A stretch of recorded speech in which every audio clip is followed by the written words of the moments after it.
My son sent me a message telling me that I did not need to attend his son's graduation party. His wife's family would be there for the main celebration. They really did not want any extra strangers. They did not want things to become awkward.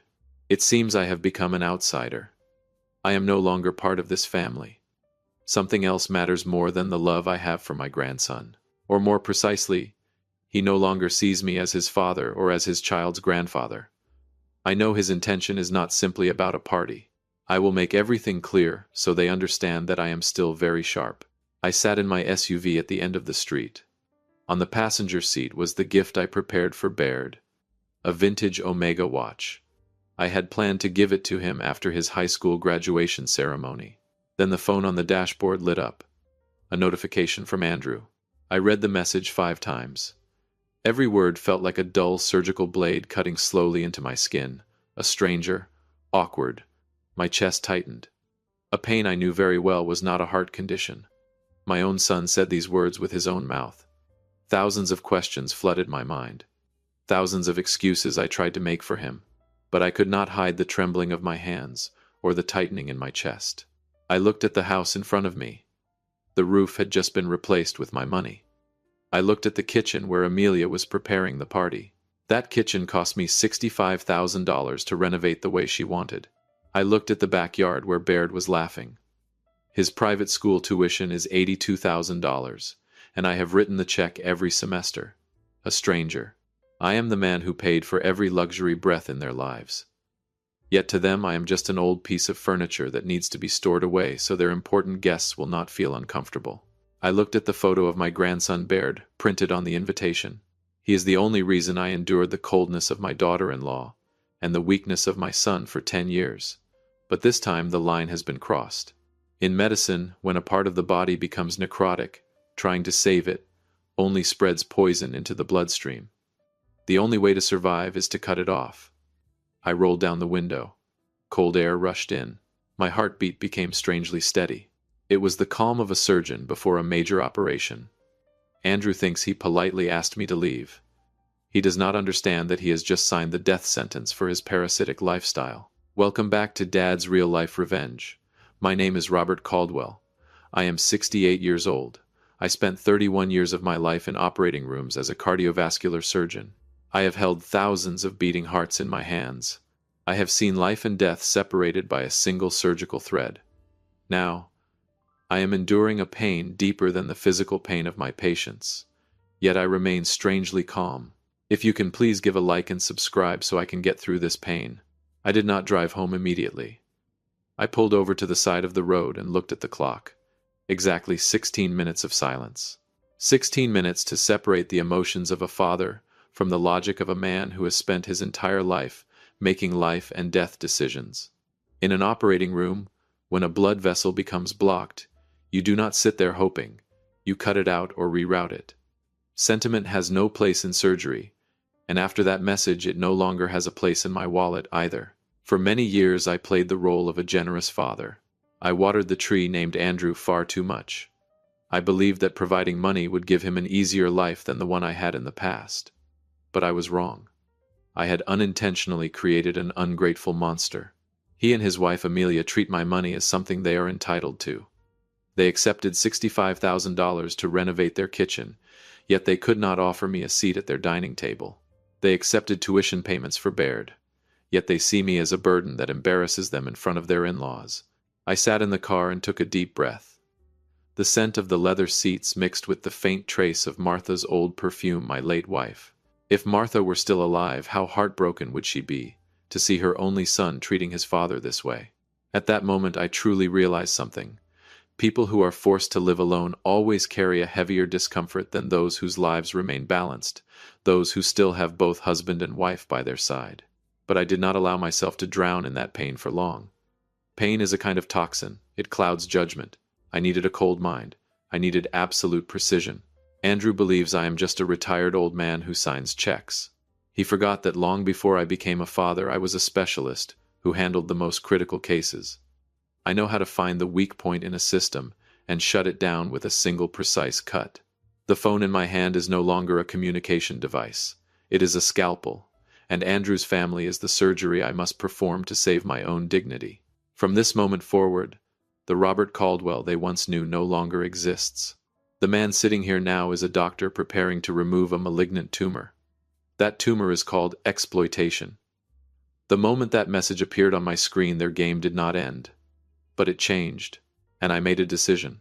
I did not go home. I drove back around to Andrew's mansion while the party was at its liveliest. Luxury cars lined the driveway. Music and laughter spilled all the way out to the street. I stepped out of the car with the gift box for Baird in my hand. I did not slip in through the back door. I walked straight through the main gate with the posture of a man who truly owned the place. The moment I stepped into the yard, I saw Amelia standing in the middle of a group of elegantly dressed women. She was talking endlessly about the new kitchen and their summer travel plans. When she saw me, the smile on her face froze. Her eyes flashed with anger and fear. She quickly broke away from the group and rushed toward me. She hissed through clenched teeth. "What are you doing here? I told Andrew to text you already. My family is here. You are going to embarrass us." I did not look at her. My eyes swept over the piles of bricks and scattered materials in the half-renovated bathroom area. I spoke loud enough for the nearby guests to hear. "I came to give a gift to my grandson, and to inform the workers that I have terminated the contract. By the way, I also wanted to ask whether that declined credit card from earlier has been paid yet." Amelia's face turned from pale to red, and then completely drained of color. Her friends began whispering among themselves. They looked at her with growing suspicion. Andrew ran over his face, drained of blood. He tried to pull me aside. "Dad, please. Don't make this worse." I looked directly into my son's eyes. "Worse? You chose to treat me like a stranger. Then I will behave exactly like one. A stranger you happen to owe hundreds of thousands of dollars." I walked over to Baird. The boy looked at me with confusion but also affection. I handed him the Omega watch. "Congratulations on your graduation, Baird. This belongs to you. No one has the right to take it away from you. Not even your parents." Amelia tried to regain her composure and strike back. "Who do you think you are causing trouble here? This is our house." I smiled. A cold, quiet smile. "You are wrong, Amelia. This house belongs to your father-in-law. You are only living here on the generosity of that father-in-law. And that generosity officially ran out about 20 minutes ago. More precisely, 16 minutes. The energy of the party collapsed. The glittering image they had worked so hard to maintain was stripped away by just a few sentences. I turned and walked away, leaving behind a pile of broken pride and exposed lies. This was not revenge. This was an audit of human character. And the results were catastrophic. A system that has rotted from the inside should not be allowed to continue for even one more second. 16 minutes passed. The hands of the clock on the dashboard moved little by little. It was the time I used to anesthetize my own emotions. When my heartbeat had completely stabilized, I picked up my phone. The major surgery began. The first incision was Baird's education fund. I called my banking advisor. My voice was calm, as if I were requesting a laboratory report. I ordered the cancellation of every automatic payment for my grandson's tuition and living expenses. I was not abandoning Baird. I was simply changing the way this financial bloodstream was managed. I would no longer allow that flow of money to pass through Andrew and his wife. That heart valve had been leaking for far too long. Now I was going to close it. Every expense of their family, from rent to insurance, was connected to my accounts.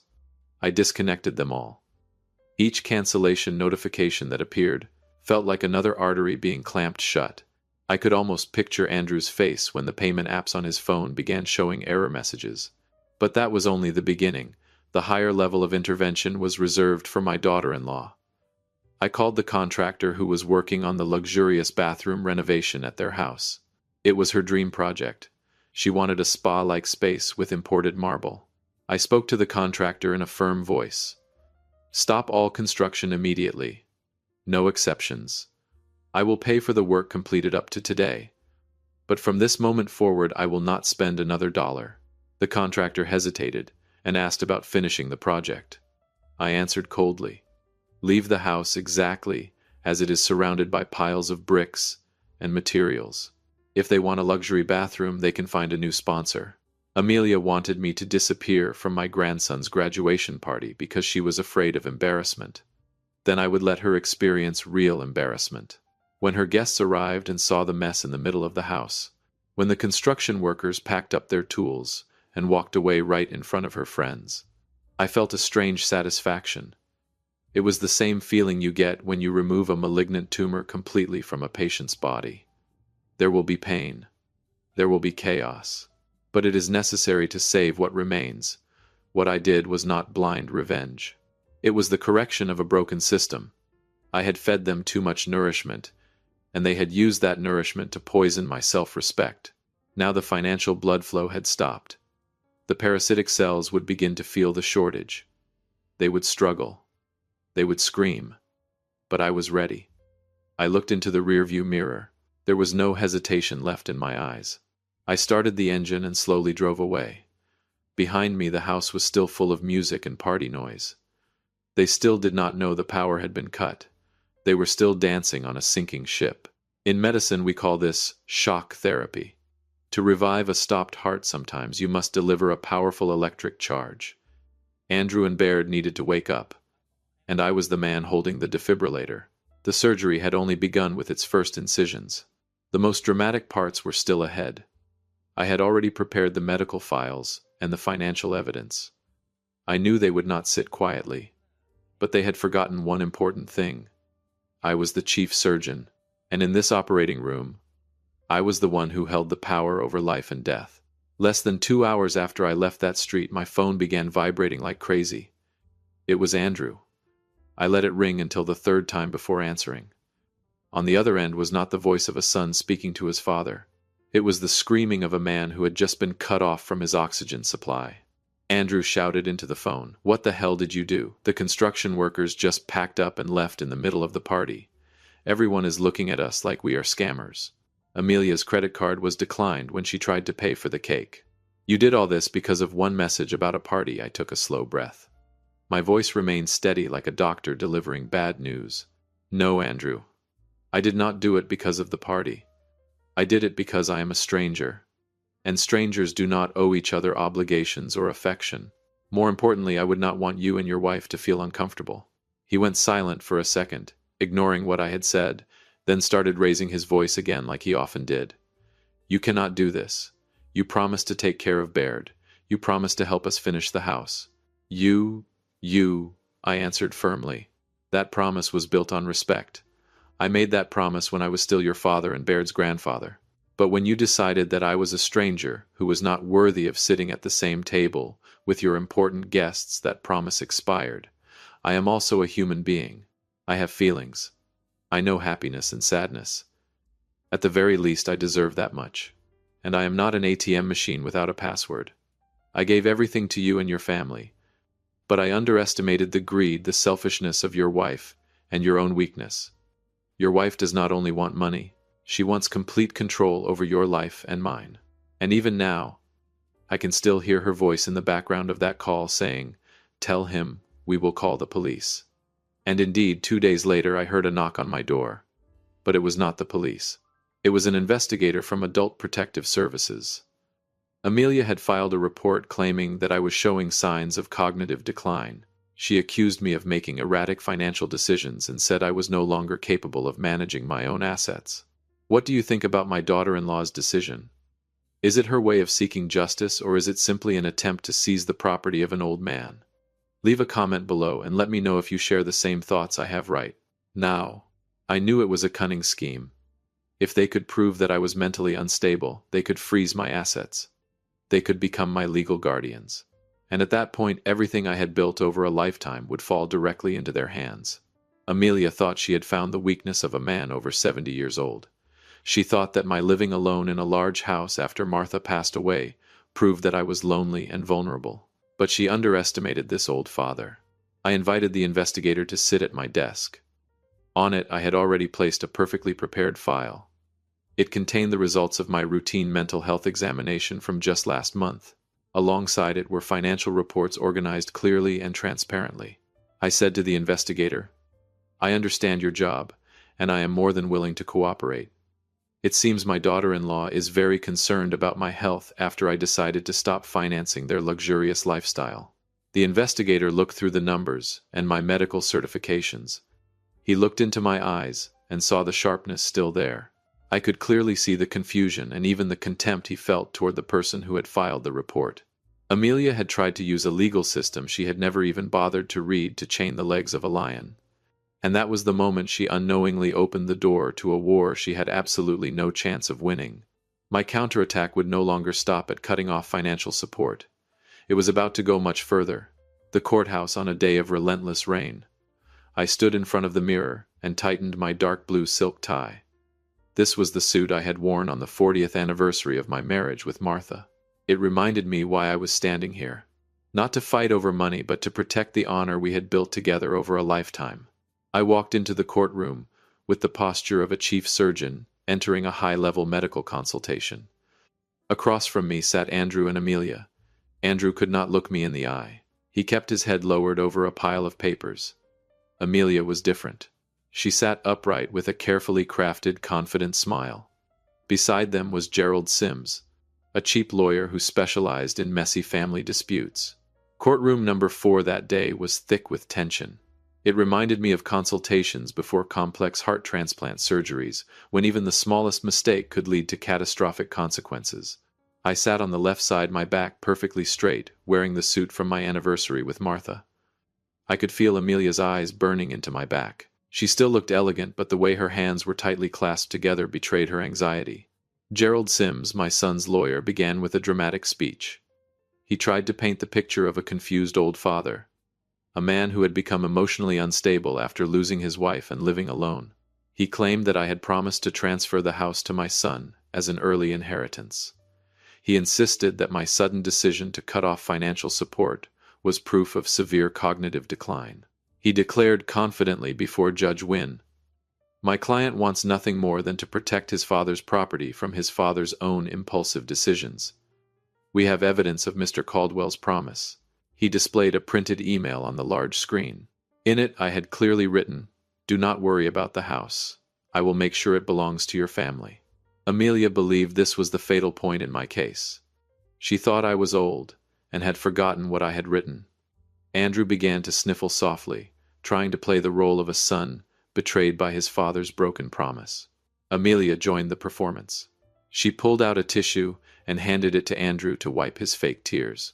She spoke about how worried they had been about my mental health, about how painful it was for them to see my personality change. Andrew said nothing, but his silence was the cowardly silence of an accomplice. Judge Wynn looked directly at me. Her eyes were sharp and experienced. "Mr. Caldwell," she asked, "do you admit that you wrote these words?" I stood up.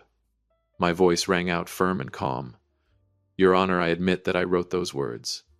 But that is not the whole truth." My lawyer, Catherine Park, stepped forward. She did not rush. She calmly took out a hard drive and requested permission to display the original version of the entire email chain. Catherine spoke clearly. "Your Honor, the plaintiffs deliberately removed the most important part of this message. They performed a surgical cut and paste of the text to serve their own greed." The full email appeared on the screen. After the sentence promising the house was a long paragraph that Andrew's side had deleted. I had written it very clearly. "I will make sure the house belongs to your family on one condition. You must prove independence and show the minimum level of respect. If exploitation and disrespect toward your father continue, I will immediately exercise my right to withdraw all financial support. This house is a reward for family loyalty, not a trophy for parasites." Silence filled the courtroom. It was so quiet that I could hear the soft hum of the air conditioning. Gerald Sims's face changed color. Andrew froze. The triumphant smile Amelia had worn moments earlier turned into a stunned open mouth. She had not expected that I had kept every original record on the hospital's private archive server. Catherine delivered the final blow. She presented bank statements proving that over the past 5 years I had paid more than $400,000 to support their luxurious lifestyle. She also submitted the report from the Adult Protective Services investigator, who had concluded that I was not only mentally sound, but had actually been the victim of emotional and financial abuse by my own family. Judge Wynn struck the gavel. The sharp sound echoed through the courtroom like a surgical blade cutting away every remaining hope Amelia had. She looked at them with open contempt. This court is not a tool for you to seize your parents' property. Fabricating evidence and abusing the elder protection system is a serious offense. I am not only dismissing this case. I am also ordering the prosecutor's office to investigate Mrs. Caldwell for fraud. Andrew covered his face. I saw his shoulders trembling. Perhaps he had finally realized that he had just lost the most valuable thing in his life. Not the house, but the only father he had left. I sat back down in my chair and felt a wave of relief spread through me. It was like the moment when the heart monitor shows that the surgery has been a complete success. I had protected Martha's legacy. I had protected my dignity. When the hearing ended, I walked out into the hallway. Daylight poured in through the windows. I felt as if I had been born again. Justice may arrive slowly, but when it comes with the support of a clear mind and sharp judgment, it sweeps away every lie. The legal battle was over, but the battle to heal the broken pieces of my family had only just begun. The legal storm ended, and with it, the artificial walls in Andrew's life began to collapse. There was no longer money flowing from me. No more rescue checks at the end of every month. His family fell into a state that medicine might call financial shock. The house Amelia once proudly displayed as a symbol of wealth became an enormous burden. The mortgage I had quietly been paying was now overdue. Creditors and construction companies began sending legal notices. They were forced to sell the half-renovated house at a humiliating price just to avoid foreclosure.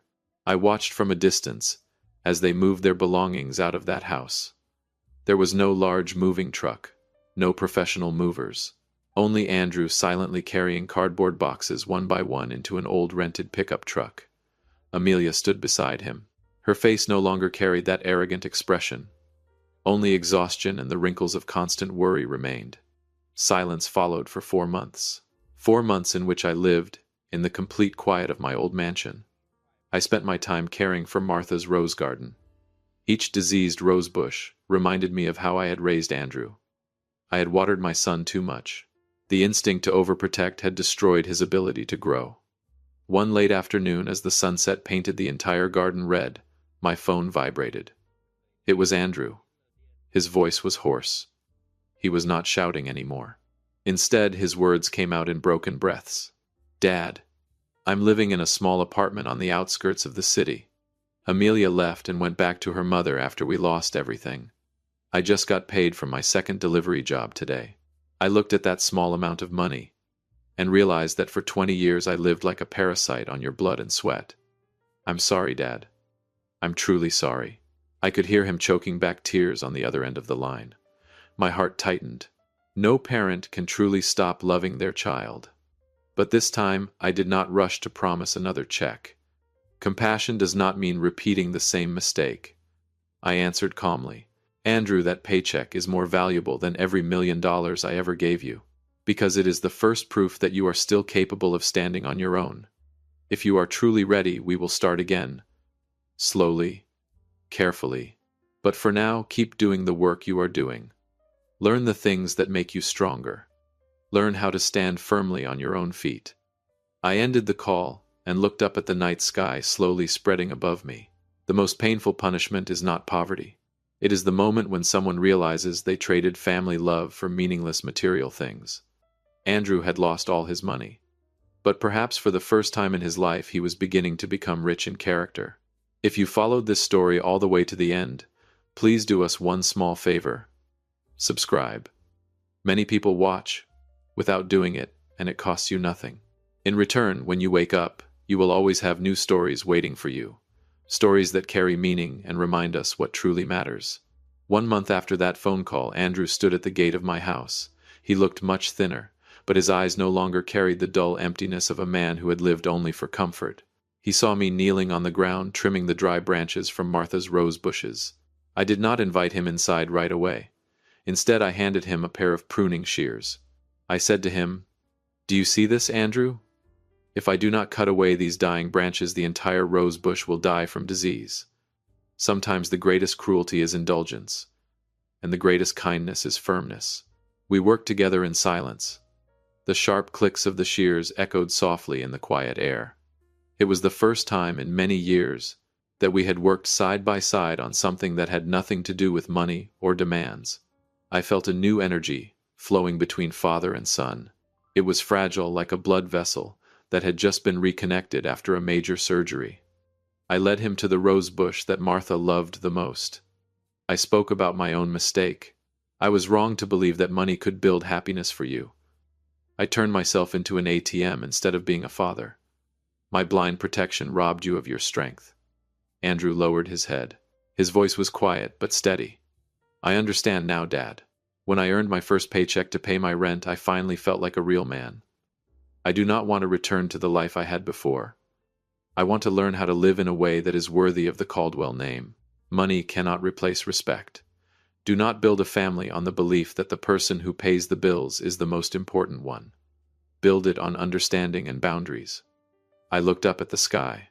The stars were beginning to appear. I believed that somewhere out there Martha was smiling. We had lost a luxurious house. We had lost the glamorous parties. But we had found each other again. A genuine connection that was no longer stained by greed. Every scar carries a story. The scar of my family is a reminder of the price of ingratitude and the power of forgiveness. If you are standing in front of a difficult decision with someone you love, remember this. Sometimes cutting off support is the most loving thing you can do. If my story helped you recognize the value of respect within a family, please share this video with someone who needs it most. Thank you for staying with me until the final moments of this journey. This is Dad's real-life revenge. I placed my hand on Andrew's shoulder. The two of us walked into the house just as the streetlights flickered on. The surgery had succeeded, and the patient was taking his first steady steps on the road to recovery. A new chapter in the life of Robert Caldwell had officially begun.